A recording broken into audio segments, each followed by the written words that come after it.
Kita semua pernah diinformasikan tentang bagaimana The Economists at War atau para pakar ekonomi yang mempraktekkan ilmunya untuk memenangkan Perang Dunia Pertama dan Perang Dunia Kedua. Berulang-ulang sudah dikatakan bahwa dasar dari MMT, Modern Monetary, adalah para pakar ekonomi yang membangun kekuatan perang hingga mereka bisa menang perang dalam Perang Dunia Pertama dan Perang Dunia Kedua. Demikian halnya pada Perang Dunia Ketiga sekarang ini. Saat ini, secara fisik mungkin hanya perang di Ukraina dengan Rusia dianggap sebagai agresor penyerang. Namun, terdapat data lebih dari 26.000 private army di sana dari 27 negara dunia.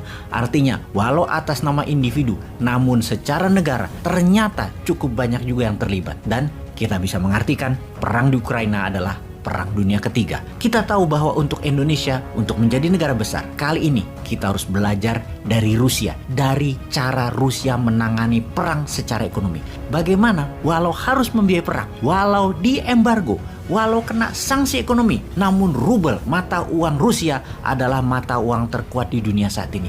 Mengapa bisa terjadi seperti itu? Kita semua mendengar informasi yang sama dalam beberapa minggu ini di seluruh dunia bahwa harga bahan pangan naik, barang langka tidak ada pemasoknya, harga energi naik, dan melemahnya banyak mata uang dunia. Kita membahas yang paling terakhir, mata uang banyak negara dunia kehilangan nilainya alias melemah yang terhitung sejak awal tahun 2022. Kita melihat yen Jepang yang melemah 18% terhadap US dollar terhitung sejak awal tahun, yang mana hal ini merupakan perlemahan yen terburuk dalam 27 tahun terakhir. Saat ini, 1 dolar sama dengan 136 yen. Dibandingkan dengan ketika Rusia menginvasi Ukraina, 1 dolar sama dengan 115 yen.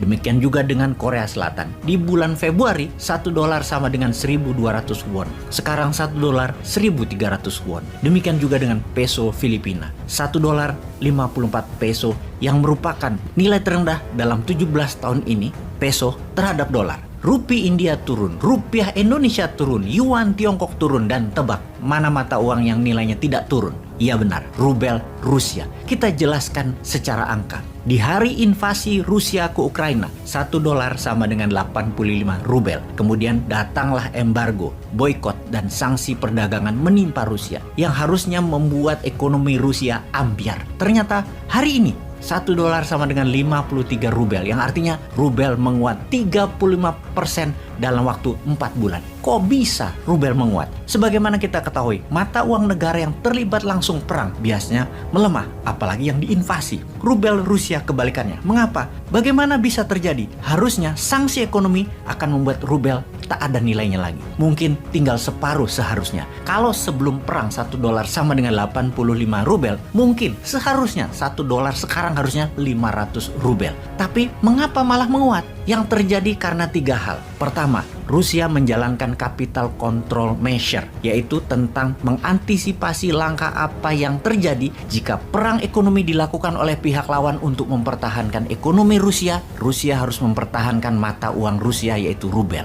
Bank Sentral Rusia telah membuat kebijakan antisipatif jauh sebelum pihak barat bertindak menyerang ekonomi Rusia dengan sanksi, embargo, dan boykot, yaitu dengan strategi membuat uang dari Rusia tidak keluar Rusia atau keep the money inside Rusia. Misalnya, kalau Anda pebisnis di Rusia, Anda adalah perusahaan ekspor yang menghasilkan pendapatan dalam mata uang asing, katakanlah 100 juta dolar. Maka 80%-nya harus ditukar rubel Rusia. Tidak boleh keluar Rusia. Dipaksa menukarkan mata uang asing dengan rubel dan memaksa uang beredar di dalam Rusia. Alasan nomor 2. Pembayaran gas oleh pihak barat menggunakan rubel. Dengan kebijakan tersebut, kebutuhan akan rubel terus meningkat. Dan alasan nomor 3 adalah kendali impor. Rusia membatasi impor sehingga kebutuhan Rusia akan dolar hampir tidak ada. Rusia memotong semua hal impor yang memakai mata uang asing. Ditambah lagi, mitra strategis Rusia yaitu Tiongkok memakai rubel di dalam trading dua negara tersebut. Ini benar-benar main pintar keduanya. Jadi menguatnya rubel Rusia bukan organic market reaction,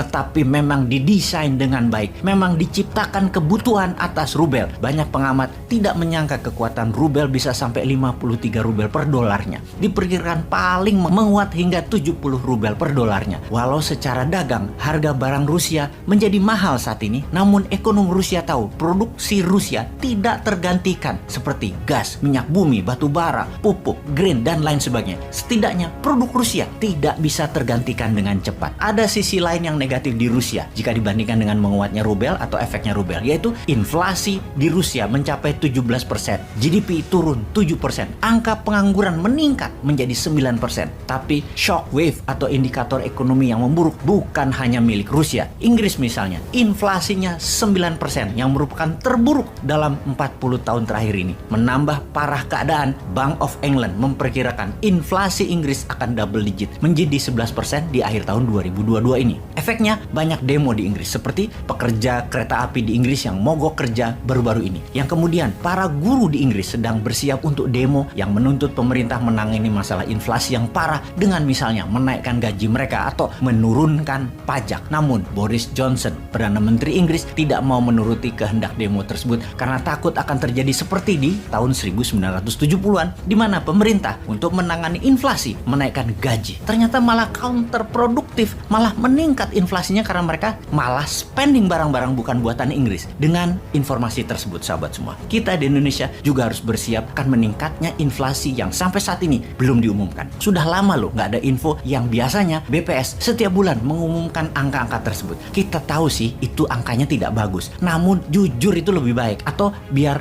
terlihat selalu bagus agar tahun 2024 nggak ada pilpres, diperpanjang 3 tahun ya gitu jabatannya. Ya monggo aja kita dukung, sama tolong ada jabatan komisaris utama BUMN yang untung buat gua deh. Mana ya yang untung BUMN-nya?